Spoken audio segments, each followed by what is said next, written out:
What a fascinating day it has been, and you've heard from the Congress heavyweights in Karnataka. Mallikarjun Kharge, of course, hails from the state, and he's going to be thrilled at what has just happened. They've got plenty of reasons to celebrate because a win is a win, and this is a comfortable win. It was a cliffhanger all through the morning, but at the end, the Congress has come up with 136, the BJP down to 65, and here they are. It's a conversation on who becomes the chief minister. Maybe the man on the left of your screens, DK Shivkumar, is the best bet. Maybe it's Siddaramaiah, maybe it's a third party. We'll know by tomorrow evening. But they're presenting a united face because if you're in the Congress party, voted for the Congress party, this is a huge relief that one major state has come your way in a convincing fashion, not having to rely on H.D. Kumaraswamy. Let me quickly open up this conversation. I have Pankaj Vora in the broadcast with me to help analyze this. I also have Pranay Aggarwal joining us in the broadcast. Vanita Hariharan representing the Bharatiya Janata Party. Harish Rawat is about to join us very, very shortly. We'll speak with him also. What was palpably, Pranay Aggarwal, palpably different about the Congress approach this time? Now, we got a whiff of it in a squeezed victory in Himachal. A win is a win. Whether you win by 0.5% or 1% in first past post system, you win. But we got a hint that, look, in this case, the issue about the employment opportunities for government jobs in Himachal, which is the largest employer, their dearness allowance, their pension, that seemed to have made a difference. The local issue mattered. In this case, you've seen a slightly different change in tack. You've seen a little bit of local campaigning, moving around in metros and stuff like that.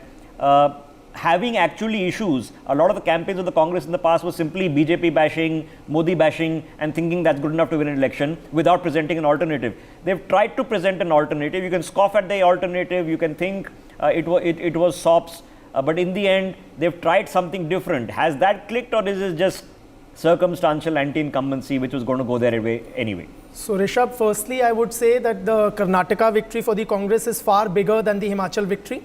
Right, Karnataka is a much bigger state and it is also much closer to the 2024 general elections. Secondly, credit where it is due, the Congress leadership, including Rahul Gandhi, deserve credit for giving Kharge a free hand, and he was able to keep the various factions together and they were able to channelize their energies together, directing them against the BJP. Also, the Congress it had its kind of hand on the pulse of the people, in the sense it raised the local issues of unemployment and agricultural income and various such, which resonated with the people, and the 40% Sarkar, the PCM jibes, these were also kind of they clinged, okay, and they clicked with the electorate. Siddaramaiah deserves, of course, credit for stitching together the Ahinda alliance and ensuring that they vote for the Congress party. The 5% vote share shift from the Janata Dal secular to the Congress also significantly contributed. I'm going to come to that in a second. So, what has the Congress done better this time around? Obviously, the BJP has to figure out when we were doing the generational shift. Could we have waited? Should we have done it earlier to give time? If we had to change leadership, change it earlier. Or they can say, look, we've had to take a judgment call. We have to worry about 2024, and this is an election in between. You can do the analysis always. But what has the Congress problems? Lack of clarity at the center. I remember just 2 years ago, this same DK Shivkumar was waiting from the Congress High Command for several months for him to make him KPCC chief. There was a decision paralysis. There was an interference issue. Organizational strength was always something that was brought into critique. What of the puzzle pieces have they sort of filled this time around, which at least they can claim they have filled, whether they filled them or not? So one for sure is keeping their flock together in Karnataka, and also a certain level of decentralization. So the High Command does not seem to be micromanaging the elections, but yes, the local leadership, the two of the most important leaders, DK Shivkumar and Siddaramaiah, they were able to keep their issues aside, at least for the moment, and direct their energies against the BJP to win the elections. Secondly, not peddling soft Hindutva. The Congress has often fallen into BJP's trap. If BJP raises the Hindutva slogan, and Congress also tries to say maybe Hindu, this they have avoided this time, and the Karnataka electorate has clearly rejected the BJP's attempts to peddle Hindutva, whether it was with the PFI ban or the ban of the Muslim quota or the hijab and halal and what have you. Well, no political party took up the hijab issue, which was the biggest national issue coming out of Karnataka hardly 6 months ago. And that tells you a lot about how authentic that issue was in the first place. The figure at the updated figure at the bottom is 19. Pranay, now a percentage of the impact for the Congress has not just been the vote share they've taken away, not necessarily from the BJP, but from the JDS.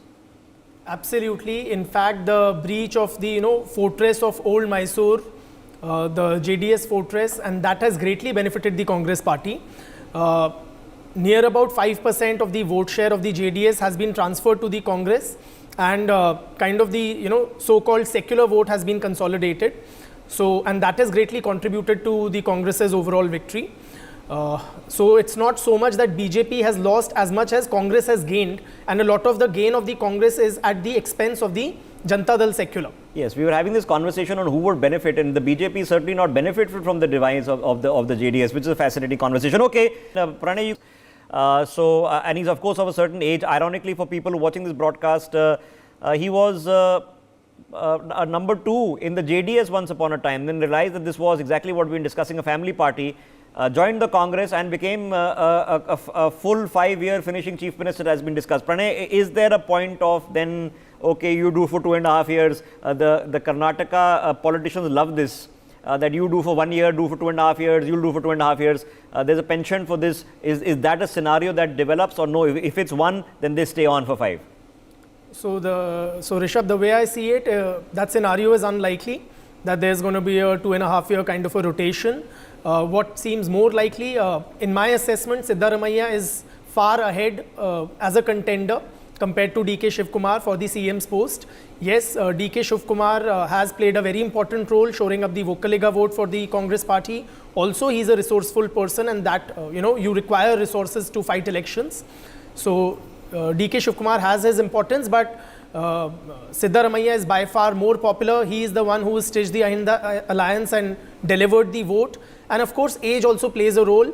Shivkumar being 15 years odd younger than Siddaramaiah, my sense is he'll have to wait it out, right? And the Congress, of course, it's in an unenviable position to pick from between two strong contenders. It's a good problem to have. The yes, opposite is the worst problem to have. Okay, they won't want another such a pilot on their hands. Yeah, Pranay, quick last thoughts on the issue of local leadership for now in Karnataka for the BJP, and whether Congress takes it from here.